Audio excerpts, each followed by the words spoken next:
I used to believe silence meant safety, that if I kept my head down, if I learned how to shrink myself just enough, the world would eventually pass me by without noticing how soft I was inside.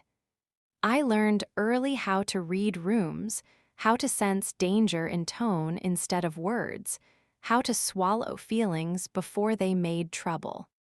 People think that kind of skill comes from wisdom or maturity. It doesn't.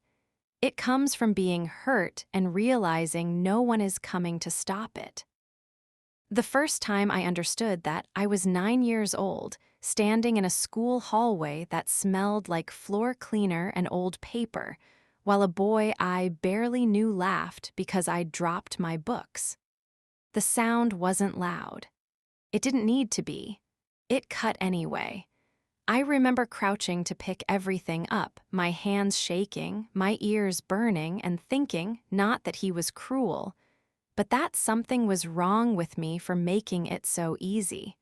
That thought never really left. It just grew up with me. By the time I was 32, I had perfected the art of invisibility. I worked in an office where my name was remembered only when something went wrong. I answered emails within minutes, but was rarely answered back with the same urgency.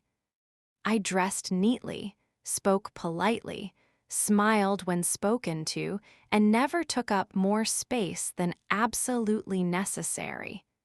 People called me reliable, which is what they say when they don't mean important.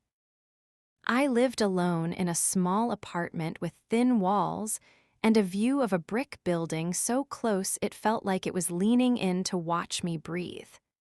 At night, I'd hear neighbors arguing, laughing, living loudly, while I sat on the edge of my bed and wondered how other people seemed to exist without apologizing for it. I told myself I was content. That lie is very comfortable if you repeat it often enough. Then the email arrived. It wasn't dramatic. No flashing lights or exclamation points. Just a subject line that read, "Staff meeting mandatory attendance." Mandatory meant trouble. It always did. I remember sitting in that meeting room, the long table polished to a shine that reflected everyone's faces back at them, distorted and stretched. My boss stood at the front, smiling in that tight way that meant decisions had already been made somewhere I hadn't been invited. They talked about restructuring, about optimization, about necessary changes. I didn't panic at first. I had good performance reviews, I was reliable, I stayed late, I covered for others.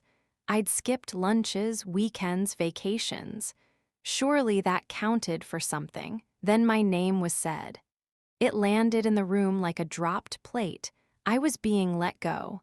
Not because I was bad at my job, they assured me. Quite the opposite, but because my role was no longer essential. They said it gently, as if softness could disguise the meaning. I nodded. I even smiled because I'd learned that reactions were dangerous. I gathered my things quietly. No one stopped me. A few people avoided eye contact. One woman patted my shoulder like she was comforting a child who'd lost a balloon. In the elevator, alone, I felt something crack, not explode. Crack. A thin, sharp sound inside my chest, like ice breaking underfoot. I didn't cry until I reached my apartment. When I did, it wasn't dramatic. No sobbing, no screaming. Just tears leaking out while I sat fully dressed on my bed, staring at the wall, thinking about how easy it had been for them to erase me. That was the beginning of the descent. Losing the job didn't just take my income. It stripped away the last excuse I had for existing quietly. Suddenly, I had time. Time to notice how empty my days were. Time to hear my own thoughts echo back at me, I applied everywhere, dozens of places, hundreds eventually. I tailored resumes, wrote cover letters that made me sound confident, decisive, valuable, words that felt foreign in my mouth. Weeks passed, then months. Rejection emails came quickly, efficiently. Some never came at all. I started avoiding mirrors. I gained weight, then lost it again. My sleep fractured into shallow naps. Friends, acquaintances really stopped checking in once I no longer had updates that sounded promising. One night, while scrolling mindlessly, I saw an ad for a networking event. Exclusive, it said. High-level professionals, limited spots. I almost skipped it.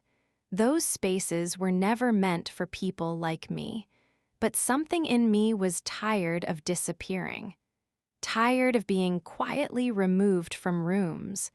I signed up before I could talk myself out of it. The event was held in a hotel ballroom with high ceilings and soft lighting that made everyone look more successful than they probably were. I wore my best suit, the one I'd saved for important occasions, and arrived early so I wouldn't have to walk in alone. People clustered together easily, laughing, exchanging cards, names, confidence. I hovered near a table, pretending to examine brochures. No one approached me. That familiar feeling crept in, the sense that I was visible but not seen. Then someone tapped my shoulder. He was tall, well-dressed, confident in a way that didn't ask permission. He smiled like we already shared a joke. "You look like you're trying to disappear," he said. I laughed reflexively. "Is it that obvious?" "Only to someone who's been there," he replied. His name was Daniel. He listened when I spoke, really listened. He asked questions that made me feel interesting instead of exposed. He didn't interrupt. He didn't glance over my shoulder searching for someone better. When the night ended, he gave me his card and said, "Call me, I think I can help you." I stared at that card for a long time after I got home. Part of me whispered that it was too good to be true. Another part, smaller, more desperate, clung to the hope like a lifeline. I called him the next day. That call changed everything. At first, the opportunities were small. Introductions, advice, a recommendation here, a referral there. Daniel spoke with authority, and people listened.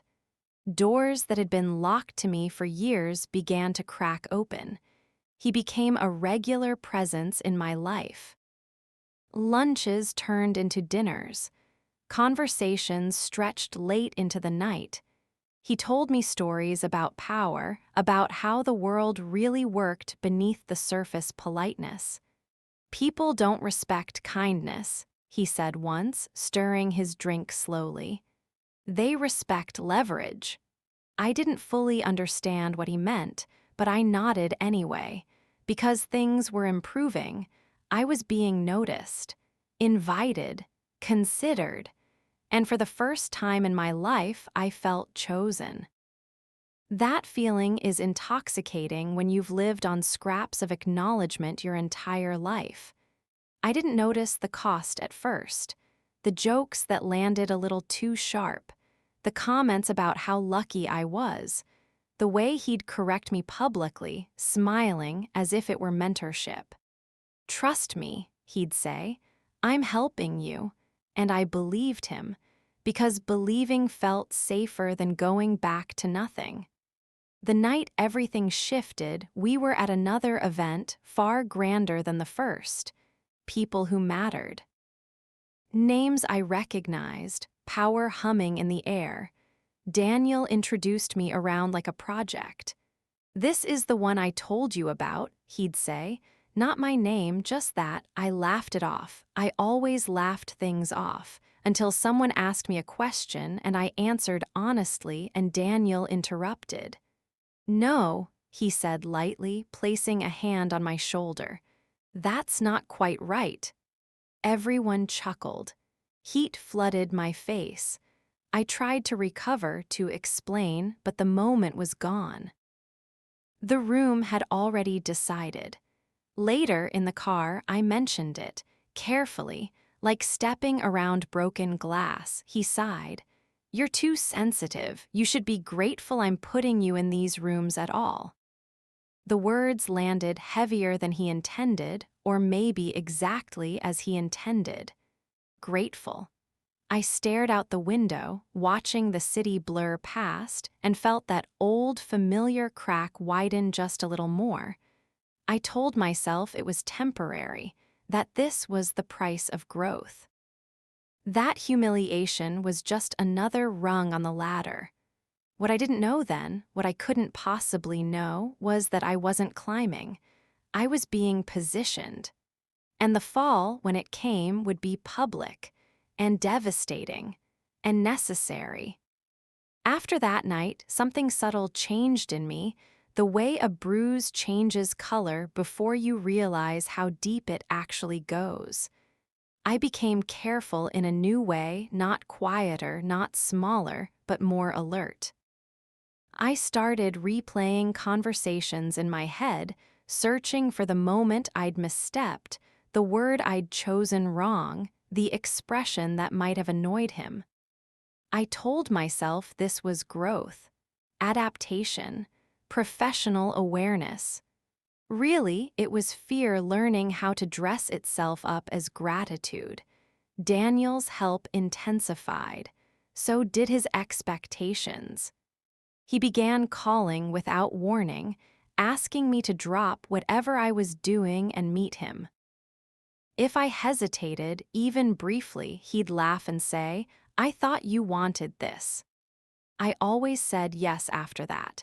He started introducing me as his assistant, then his protege, then, once memorably, his insurance policy. I didn't ask what he meant. I was afraid of the answer, afraid that if I named what was happening, it would become real, and once real, unavoidable.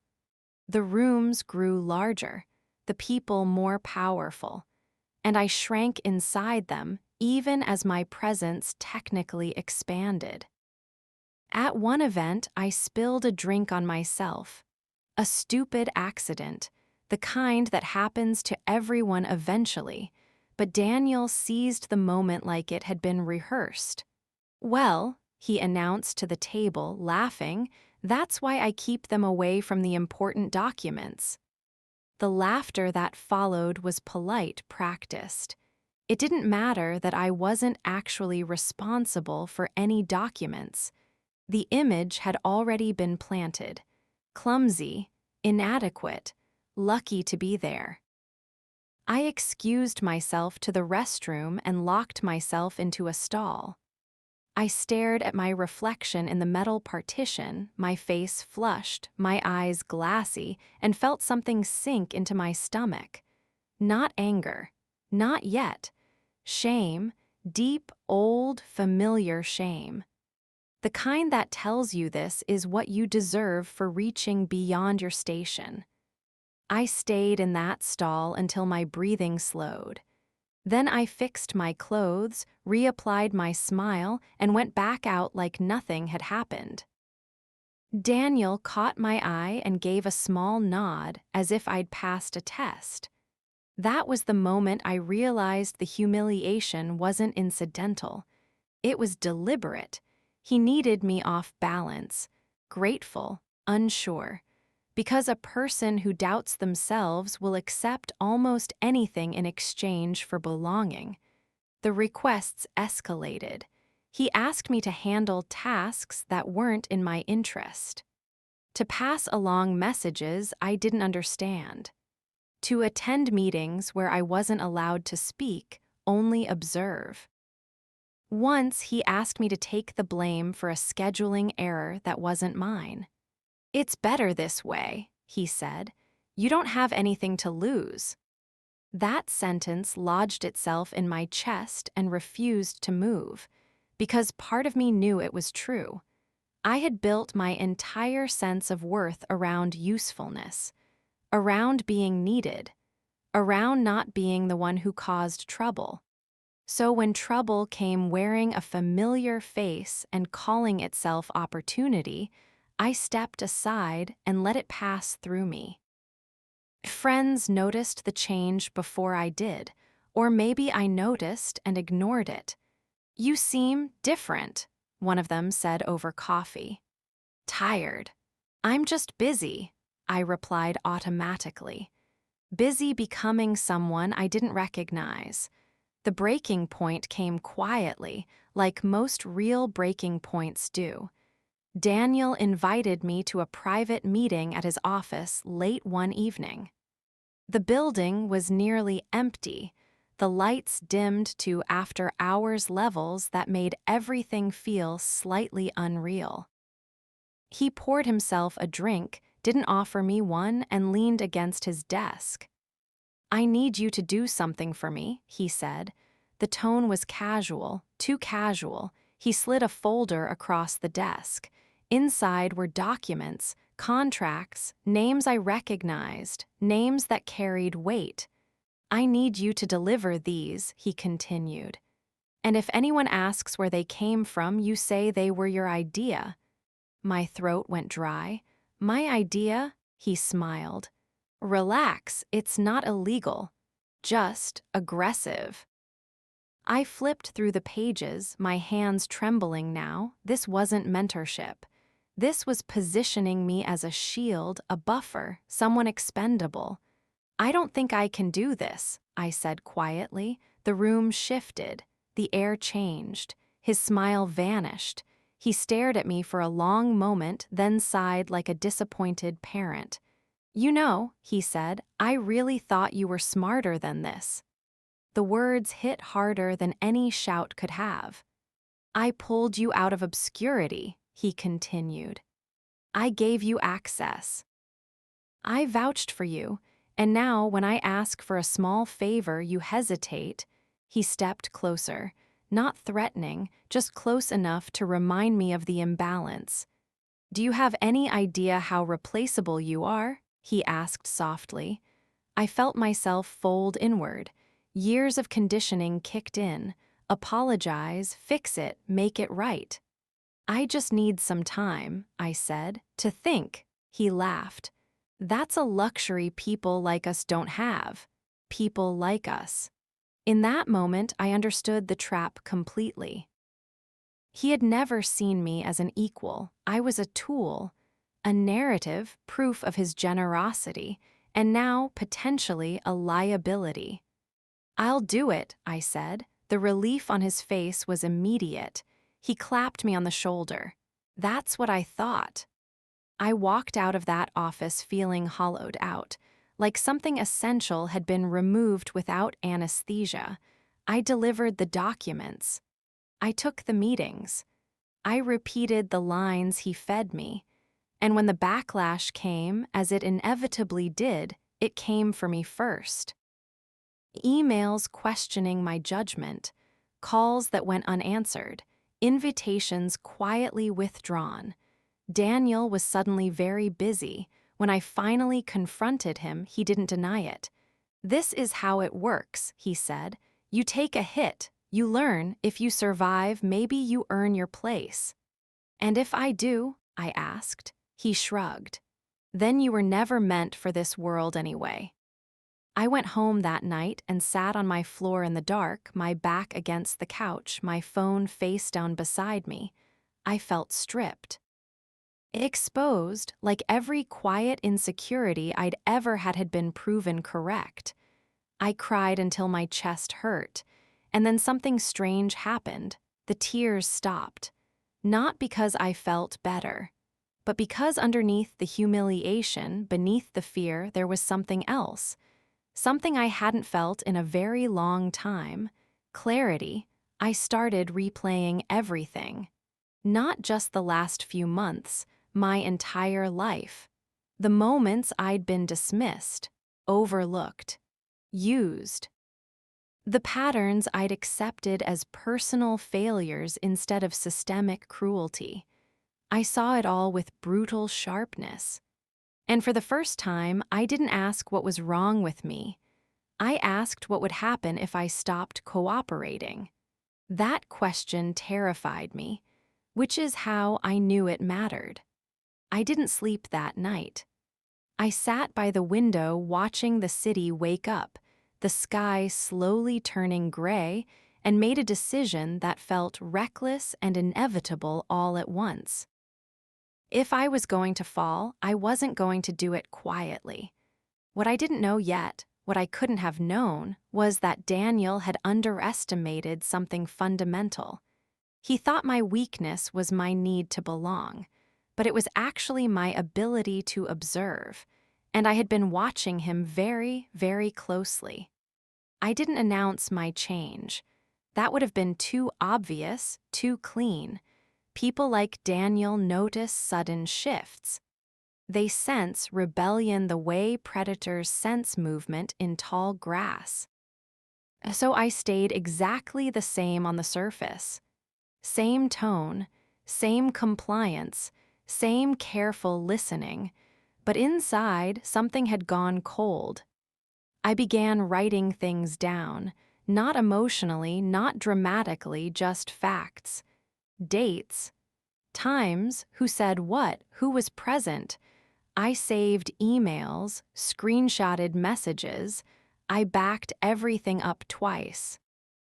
Once digitally, once in a cheap notebook I hid behind the boiler in my apartment because paranoia had replaced trust and I'd learned that anything important should exist in more than one place. What surprised me was how easy it was. Once I stopped needing Daniel's approval, I noticed how sloppy he actually was. How often he contradicted himself. How freely he spoke when he assumed I was harmless. He vented. He bragged. He let details slip because he enjoyed being witnessed. "You know why people trust me," he said once over drinks, "because I make them feel seen." I smiled and nodded, my pen moving later that night. He started involving me again, cautiously at first. The backlash from the documents had settled. A new controversy had replaced it. Attention spans are short when consequences aren't personal. Daniel reemerged like nothing had happened, generous again, gracious again. I let him. The humiliation didn't stop, but it changed shape. It became quieter, more surgical, little reminders of my place, a joke here, a dismissal there. At a dinner with investors, he asked me to explain something complex, then interrupted halfway through. "Sorry," he said to the table, laughing. "They get nervous speaking in front of real decision makers." The word they stung worse than my name being forgotten ever had. I excused myself to the bathroom again, but this time I didn't hide. I looked at my reflection and studied it like a stranger. The slumped shoulders, the practiced smile, the eyes that had learned to ask permission. I straightened up. I didn't become louder. I didn't become aggressive. I became precise. When Daniel asked me to sit in on meetings, I listened more closely than anyone else. When he asked me to summarize conversations, I did, accurately, completely, sometimes uncomfortably so. I asked clarifying questions that sounded helpful but forced contradictions into the open. He didn't like that. "You're overthinking things," he said once, irritation slipping through. "Just trying to be useful," I replied. He relaxed at that. Usefulness was a language he trusted. Then came the night that almost broke me. It was a private gathering at a penthouse apartment, the kind of place that made you feel small just by existing inside it. Floor-to-ceiling windows. City lights like a constellation laid out for worship. Everyone there belonged. Except me. Daniel had been drinking. Not sloppy, but loose enough to forget himself. At one point, someone asked how we'd met. Daniel smiled and waved a hand dismissively. Oh, them? I found them at a networking event. Total mess. No confidence. Honestly, it was a charity case. Laughter rippled through the room. I felt it then, the full weight of every quiet compromise I'd ever made pressing down on my chest. My face burned. My ears rang. I wanted to disappear so completely I'd leave a vacuum behind. Someone looked at me expectantly, waiting for me to laugh along. And I did. That was the worst part. I laughed because it was easier than crying in front of people who already thought they knew my place. I laughed because I'd been trained to make my own humiliation comfortable for others. When I got home, I didn't cry. I shook. My hands trembled so hard I had to sit on the floor again, my back against the couch, my breath coming in shallow bursts. The urge to call Daniel and apologize for what I didn't even know rose up automatically. Instead, I opened my notebook. I wrote everything, not just what he'd said, how people had reacted, who had laughed hardest, who had looked away. Shame loses some of its power when it's documented instead of internalized. That night, something else shifted too. I stopped seeing Daniel as powerful. Power doesn't need to humiliate. Power doesn't need witnesses to feel real. Power doesn't punch down and call it mentorship. What he had was control, and control is fragile. The next morning, I received an email that changed the direction of everything. It was from someone I barely knew, a woman named Elaine who worked adjacent to Daniel's circle but never directly inside it. She'd always been polite, observant, quiet in a way that felt intentional. "Can we talk?" the email read. "Off the record." We met at a cafe far from the usual districts, the kind of place where no one cared who you were or who you knew. She didn't waste time. "You're not the first," she said. My stomach dropped. "The first what?" "The first person he's done this to, used, burned, blamed." I felt a strange mix of relief and dread. "Why are you telling me this?" She took a breath. "Because I made the mistake of thinking it was just business, and because I see the way he treats you, and because I think you're paying attention." I told her everything, or almost everything, enough to let her know I wasn't imagining it. When I finished, she nodded slowly. "He's careful," she said, "but not as careful as he thinks." She slid her phone across the table. On the screen was an email chain, Daniel's name at the top, instructions, manipulations, language that sounded uncomfortably familiar. "Why me?" I asked again. "Because," she said, "he underestimates you, and people like him always slip around the people they don't respect." I walked home in a daze. For the first time, I wasn't alone in what I knew. That's when the plan stopped being theoretical. It didn't involve revenge, not directly. Revenge would have been loud, emotional, dismissible. This required patience, structure, timing. I didn't want to expose him. I wanted him to expose himself. Over the next weeks, Elaine and I compared notes. Carefully, quietly, we found patterns, overlaps, names. Situations that followed the same arc: charm, elevation, humiliation, disposal. I wasn't special. And that hurt more than anything. But it also freed me, because if it wasn't personal, then it was predictable. Daniel sensed something eventually. He grew sharper, more controlling. He checked in more often, asked questions that felt like tests. "You're quiet lately," he said once. "Everything okay?" "Just focused," I replied. He smiled, but his eyes didn't. "You're not getting ideas above your station, are you?" He joked. I laughed. But this time, the sound didn't belong to him. The opportunity came sooner than expected. A major conference, media presence, investors, the kind of visibility Daniel thrived on. He asked me to help prepare materials, messaging, narratives. I did. I prepared them meticulously.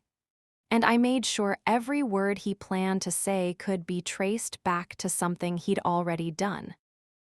When the day arrived, I stood just off stage, heart pounding, watching him command the room with effortless confidence. He spoke about ethics, transparency, accountability. The irony was almost unbearable. But irony alone doesn't bring people down. Evidence does, and I had learned something important about humiliation.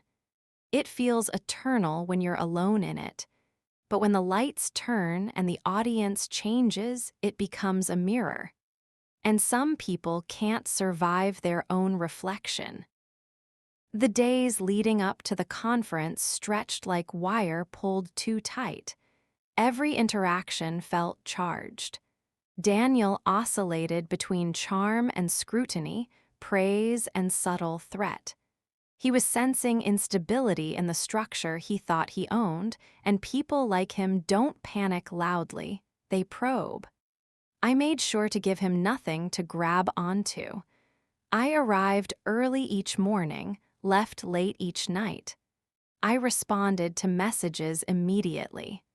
I anticipated needs before he voiced them. I became, once again, the version of myself he found most comforting, compliant, invisible, eager. It was exhausting in a way I'd never known before, not because of the work, but because of the restraint. Rage takes energy, but suppression takes more. I felt like I was holding a scream in my chest at all times, afraid it would leak out through my eyes, my posture, the way I breathed. Elaine and I communicated sparingly. No patterns, no emotional language. Just facts, confirmations, contingency plans. We assumed everything could be monitored because people like Daniel don't trust, they surveil. The night before the conference, I barely slept. Not from fear of being caught, but from the weight of what would come after. I'd spent my whole life avoiding confrontation, avoiding damage, and now I was standing at the edge of something irreversible. There was no version of this where I walked away unchanged. The conference hall was packed. Cameras, reporters. The hum of importance vibrating through the floor. Daniel moved through it all like he belonged to the architecture itself. He shook hands, laughed, leaned in just enough to make people feel chosen. When he reached me, he smiled. "Big day," he said. "Yes," I replied. "It is." He studied my face for a moment longer than necessary, then nodded and walked on. I took my place near the side of the stage where I'd been instructed to stand by in case anything was needed. From there, I could see everything. The audience. The panel, the screens behind him cycling through slides I'd helped prepare. He began exactly as planned. He spoke about leadership, about resilience, about learning from failure. The crowd responded the way crowds always do when they're told what they want to hear. Heads nodded. Notes were taken. Tweets were drafted. Then he reached the section on accountability. This was where timing mattered. As he spoke, a screen behind him changed, not abruptly, not dramatically. Just a subtle shift, the kind that wouldn't register immediately as wrong. A quote appeared. His quote. One he'd said months earlier in a private meeting, captured in an email Elaine had shared with me. He didn't notice at first. He continued speaking, unaware that his words were now being framed by his own past. Then someone in the audience frowned, then another. Daniel glanced back just briefly, and I saw it. The microsecond where recognition hit before control could catch up. He smiled wider, talking faster, trying to steer the moment back into familiarity. The next slide appeared, another quote, another instruction, another contradiction. The room shifted, not loudly, not yet, but attention sharpened. Phones came up, whispers spread. Daniel stopped just for a second. He laughed lightly. "It seems there's been a mix-up with the slides," he said. "We'll have that corrected." He looked toward the tech booth. They didn't respond because the slides weren't wrong. They were accurate. The next image appeared, an email chain, names redacted except one. His, you could feel the air change, like pressure dropping before a storm. Daniel's face flushed. "This is inappropriate," he said sharply. "Who authorized this?" No one answered. Because the authorization was already public, I stepped forward. I hadn't planned to, not yet, but something in me refused to let him rewrite the moment, refused to let him turn it into a technical glitch instead of a reckoning. "I did," I said. My voice didn't shake. I was surprised by that. Every head turned. Cameras adjusted. Daniel stared at me like he was seeing me for the first time. "What is this?" he asked, incredulous. "What do you think you're doing?" "Telling the truth," I replied. The words felt unreal as they left my mouth. Too simple, too clean, but they landed. I didn't accuse, I didn't editorialize, I explained, calmly, chronologically. I pointed to the screen and let his own words speak for themselves. He tried to interrupt, to laugh it off, to reassert control. But the room had shifted allegiance. People don't like being lied to, especially not when they realize they've been applauding the lie. Security approached, not me. Daniel's voice rose. "This is a setup," he snapped. "They're disgruntled, unstable." I smiled then, not because I was enjoying it, but because I was finally outside the frame he'd built for me. "You said I was replaceable," I said. "You were right." The irony landed hard. He was escorted off stage. Cameras followed. Questions shouted. The conference dissolved into chaos behind me. I walked out through a side exit, my heart hammering so hard I thought it might crack my ribs. The sun outside was blinding. I stood there for a moment, just breathing, my hands clenched, my body waiting for something, anything, to come crashing down. Instead, my phone buzzed, message after message, missed calls, unknown numbers, Elaine's name at the top. "It's done," she wrote. "Whatever comes next, we did it." I didn't feel triumphant, I felt empty, because exposure doesn't heal humiliation, it just redistributes it. The days that followed were brutal in their own way. Daniel denied everything. His lawyers moved fast, stories splintered. Some people praised me, others questioned my motives. A few suggested I'd planned it all along, that I was opportunistic, vindictive. That part hurt more than I expected, because it sounded like him. I lost opportunities. Invitations dried up. Doors that had been cracking open slammed shut again. No one wanted to be associated with instability, even righteous instability. Elaine warned me it might happen. "This is the cost," she said. "They punish the person who breaks the silence."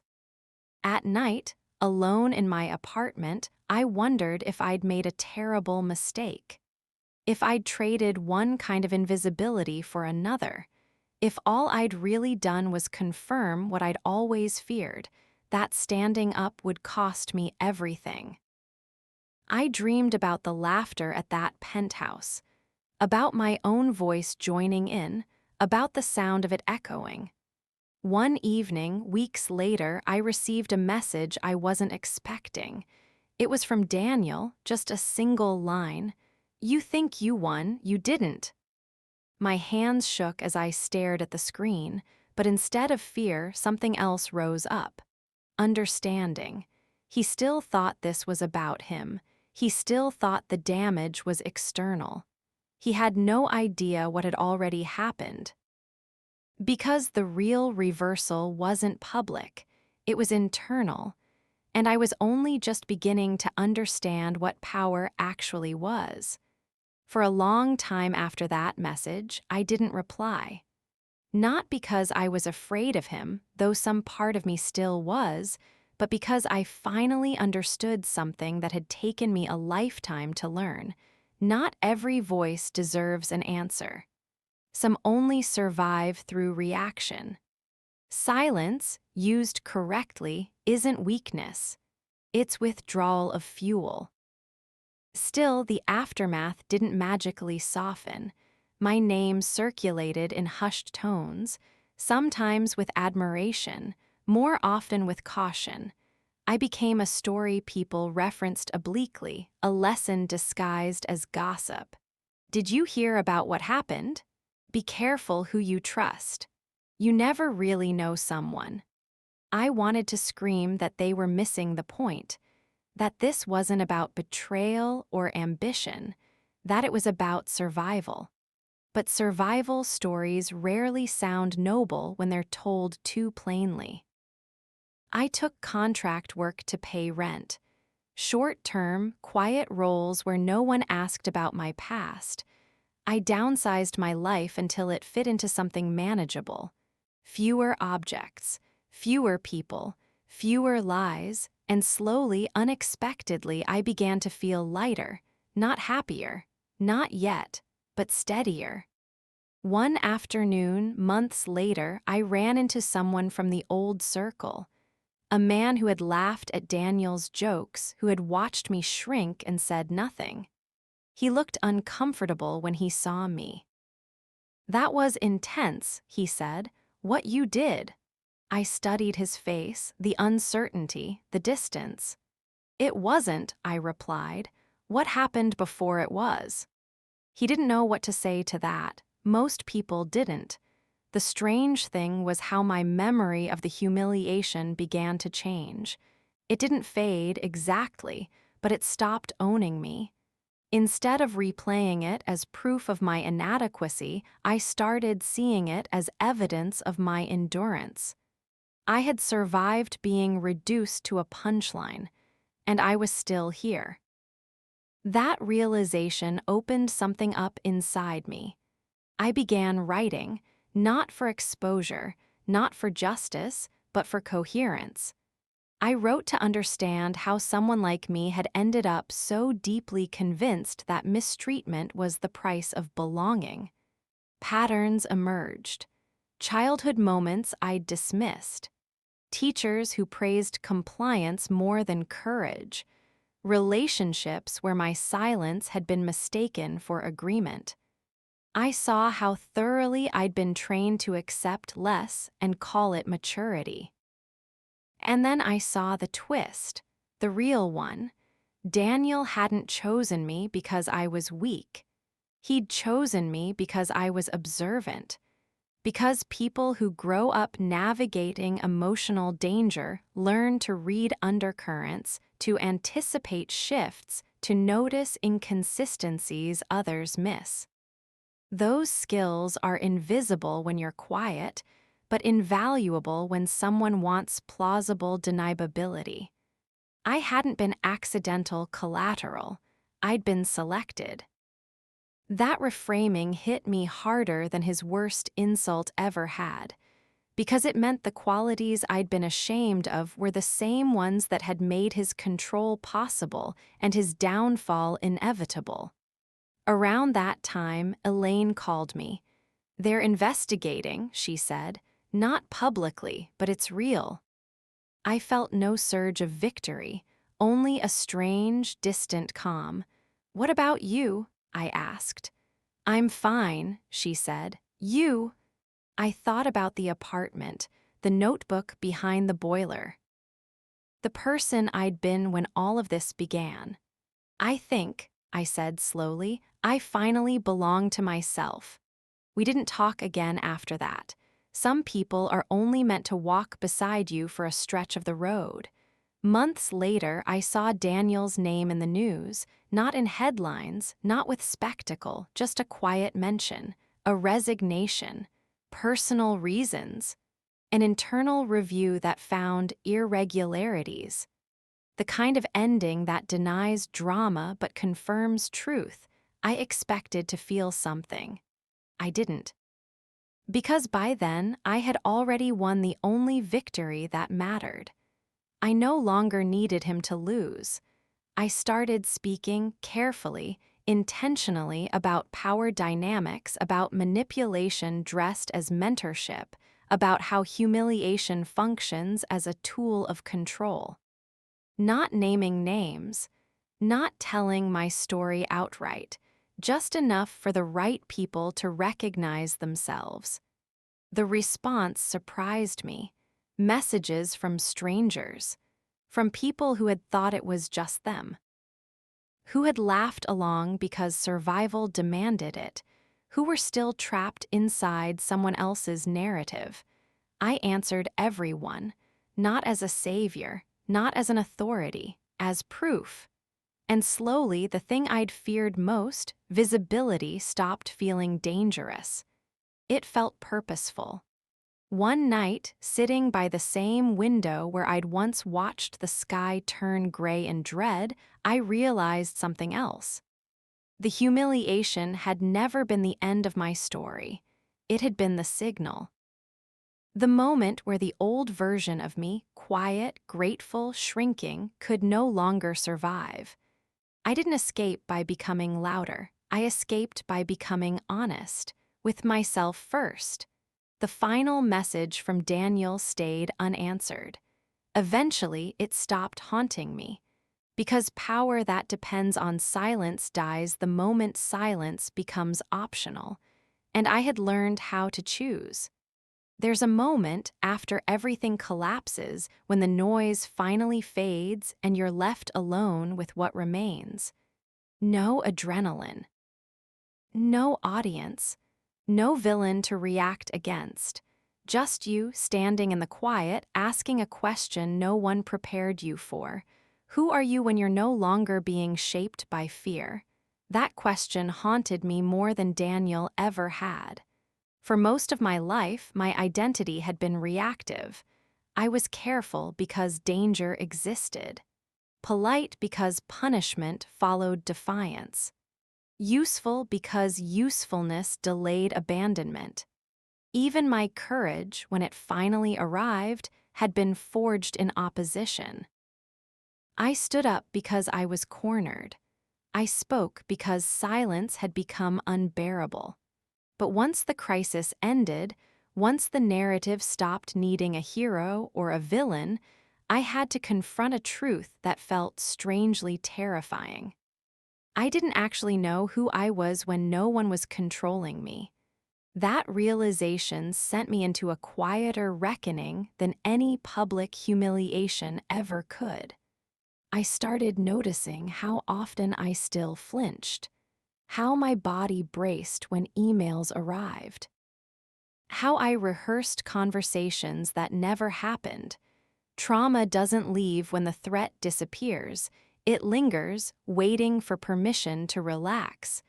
So I gave myself something I'd never had before. Time. Not productivity time. Not recovery time with a deadline attached. Just time to exist without earning my place. I walked more. Long, aimless walks through parts of the city I'd never needed to pass through before. I sat in parks watching people live loudly and imperfectly. I let myself be unremarkable without panicking. And slowly, so slowly I almost missed it, the voice inside me changed. It stopped asking, "Am I allowed?" It started asking, "Do I want this?" That shift altered everything. I turned down opportunities that once would have thrilled me, not because I was afraid, but because they felt wrong. I accepted others that scared me in a different way, the way truth scares you when you're not used to standing in it without armor. I began telling my story in full. Not polished, not inspirational, not with the villain neatly framed and the hero clearly redeemed. I told it messy. I talked about laughing at my own humiliation, about compliance masquerading as kindness, about how easy it is to confuse survival with character. People leaned in when I said those parts, because almost everyone has laughed at a joke that cut them. Almost everyone has stayed silent to keep their place. Almost everyone has mistaken endurance for virtue. That's when the deepest twist of all revealed itself. The story had never been about Daniel. He was just the most visible expression of a system that rewards dominance and calls it leadership, that confuses access with worth, that teaches people like me to be grateful for mistreatment because at least it means we're included. The real antagonist had been internalized long before I met him. It was the belief that my value depended on how easy I was to use. Once that belief cracked, the rest couldn't survive. One evening, nearly a year after the conference, I received a message from someone young, early in their career. Intelligent, exhausted, they wrote, "I think I'm becoming invisible on purpose, and I don't know how to stop." I stared at that sentence for a long time. Then I wrote back, "You don't stop by becoming louder. You stop by deciding that disappearing isn't protection, it's postponement." They replied, "Does it get easier?"